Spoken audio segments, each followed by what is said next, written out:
فقال كان رسول الله صلى الله عليه وسلم يتلألأ وجهه تلألؤ القمر ليلة البدر. میرے بھانجے حسن،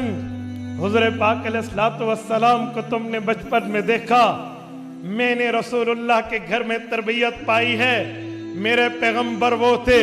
فخفم مفخمن، جو مجلس میں بیٹھتے سب سے عزت اور تکریم کے باعث بنتے. تلألؤ وجہہ تلألؤ القمر، ان کا چہرہ یوں چمکا کرتا تھا جیسے چاند کی دمک اور چمک ہوتی ہے، عام چاند بھی نہیں، لیلۃ البدر 14ویں رات کے چاند جیسی چمک ہوتی. اطول من المربو واکثر من المشذب، کوئی بندہ زیادہ اونچا ہو تو اس سے کم ہے، کوئی زیادہ پست ہو تو اس سے اونچی قد رکھنے والے ہیں.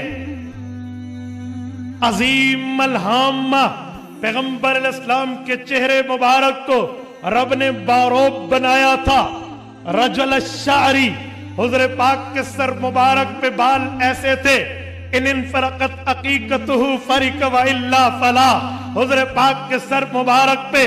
مانگ نکل آتی، حضور نکال لیتے، سیدھی مانگ نکالتے تھے. ٹیڑھی مانگ کا رواج نہیں تھا، یہ سنت نہیں ہے، سنت سیدھی مانگ ہے، نکلتی تو نکال دیتے ورنہ ویسے ہی چھوڑ دیتے. یجاوز شعرہ شہمت اذنی، جب پیغمبر علیہ السلام کے بال بڑے ہونا ہوتے تو کان کی لو سے نیچے جاتے، اذا ہوا وفرہ، یہاں نیچے جاتے. اور پھر اس کے بعد فرمایا اظہر اللون، پیغمبر کرم بڑا خوبصورت تھا. حضور پاک کے لئے فرمایا واسع الجبین، حضور پاک کی پیشانی کشادہ تھی. ازج الحواجب، پیغمبر کے باریک خمدار یہ جو آبرو تھے، یہ آبرو ایک دوسرے سے ملے ہوئے نہیں تھے، جدا جدا تھے. بینہما عرق، ان آبروؤں کے درمیان ایک رگ ہوتی تھی. یدرکہ الغضب، جب پیغمبر کسی اللہ کی نافرمانی پر غصے میں آتے، رب العزت کی نافرمانی پر غصے میں آتے، وہ رگ بھڑک اٹھتی تھی. بینہما عرق یدرکہ الغضب اقن الارانین، پیغمبر علیہ السلام کے ناک مبارک تھوڑے بلندی مائل تھے. یعلمہ من لم یتأملہ اشما، جو اچانک دیکھتا غور نہ کرتا تو یوں لگتا ناک بڑی لمبی ہے، لیکن یوں نہیں تھی، وہ تو ایک نور کی نورانیت ہوتی جو چمک رہی تھی. کسل لحیہ، پیغمبر کی داڑھی بڑی گھنی تھی، حضور پاک کی داڑھی مبارک بڑی گھنی اور بہترین تھی. رسول اللہ سہل الخدین، پیغمبر کے رخسار مبارک جو تھے وہ ہموار تھے، اونچے اٹھے ہوئے نہیں تھے. آگے فرمایا فصلی الفم، پیغمبر کا چہرہ، پیغمبر کا منہ حضور پاک کا اعتدال کے ساتھ فراق تھا. اور پھر فرمایا دقیق المفلج الاسنان، پیغمبر علیہ السلام کے دانتوں میں تھوڑا تھوڑا سا فاصلہ اور اعتدال کے حسن کو پیدا کر دیتا. دقیق المسروبہ، ہم نے حضور پاک کو احرام کے موقع پہ دیکھا، حضور پاک کے ناف مبارک سے سینے مبارک تک بالوں کی ایک چھوٹی سی لکیر تھی. وَكَأَنَّ عُنَقَهُ جِيدُ دُمْيَةٍ فِي صَفَاءِ الْفِضَّةِ، میرے بھانجے پیغمبر کی گردن دیکھنی ہوتی تو ایسے سمجھ جیسے کسی خوبصورت مورتی کو ڈھالا جاتا ہے اور اس کو ایک شیشے کے بوتل میں ڈالنے کے لیے ایسی خوبصورت گولائی، ایسی خوبصورت صفائی، ایسی خوبصورت رانائی پیغمبر کی گردن میں تھے. فی صفاء الفضہ، وہ گویا چاندی کے برتن میں ایک گردن نظر آ رہی ہے. معتدل الخلق، پیغمبر کا جسم بڑا اعتدال کے ساتھ بنایا گیا تھا. باطن متماسک، پیغمبر علیہ السلام کے گوشت جو تھے وہ جگہ جو ہاتھ کے ساتھ حضور پاک کی جو جوڑ والی تھی وہ پر گوشت نظر آتی تھی. بعید ما بین المنکبین، پیغمبر علیہ السلام کے دونوں کندھوں مبارک کے درمیان میں تھوڑا فاصلہ تھا جس سے حسن بڑھ جاتا تھا، زخم القرادیس، پیغمبر کے جوڑوں میں گوشت بھرا ہوا تھا،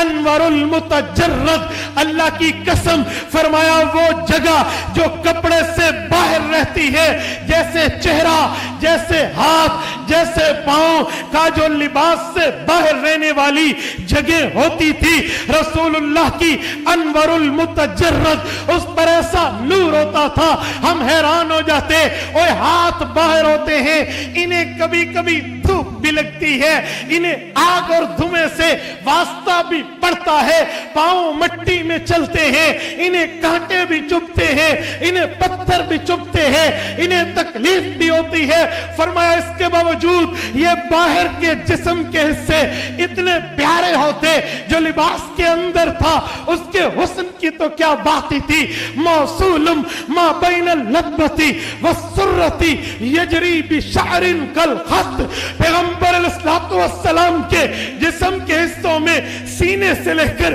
نیچے تک بالوں کی ایک لمبی لکیر نظر آتی، عارض الثدیین والبطن مما سوا ذالک، اس لکیر والی بالوں کے ارد گرد، اس لکیر والی بالوں کے دائیں بائیں پیغمبر علیہ السلام کے سینے پر، پیغمبر علیہ السلام کے پیٹ مبارک پر بال نظر نہیں آتے تھے، قدرتی پیدا ہی نہیں ہوئے تھے، اور آگے فرمایا اشعر الذراعین والمنکبین واعالی الصدر، پیغمبر علیہ السلام کے بازوؤں پہ بال تھے، کندھوں کی اونچی جگہوں پہ تھوڑے بال تھے، سینے کی وہ حصے کی جگہ جو داڑھی مبارک کے ساتھ تھی، گردن کے ساتھ تھی، ادھر چند بال نظر آتے، باقی نہیں تھی۔ پھر فرمانے لگے، فرمایا طویل الزندین، پیغمبر علیہ السلام کے جوڑ کے حسن کی تو کیا چاشنی تھی، رحم الراحہ، پیغمبر کی ہتھیلی بڑی کشادہ تھی، یہ سخاوت کی طرف اشارہ ہے کہ سخیوں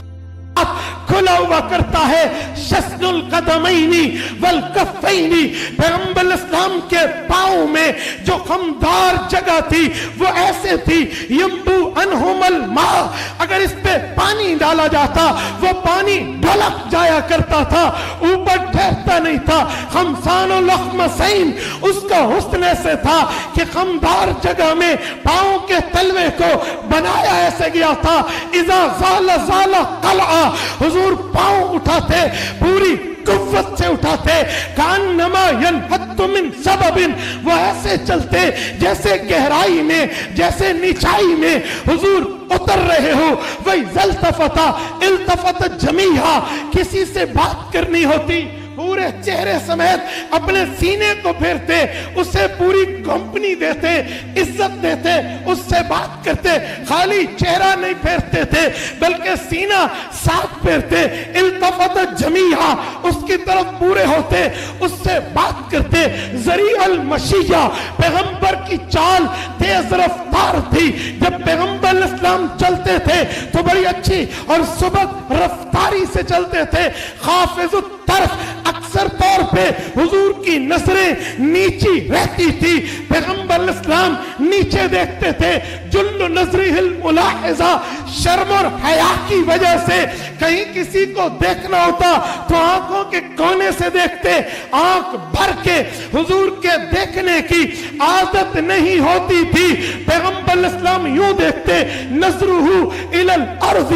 اکثر من نظرہ الی السماء، پیغمبر علیہ السلام کی آنکھ مبارک کی نظر زمین پر زیادہ ہوتی، آسمان پہ کم ہوتی، کبھی وہی اترنی ہوتی تو اوپر بے قراری سے دیکھتے، ورنہ اوپر دیکھنے کی عادت نہیں تھی۔ پھر فرمایا یسوق اصحابہ،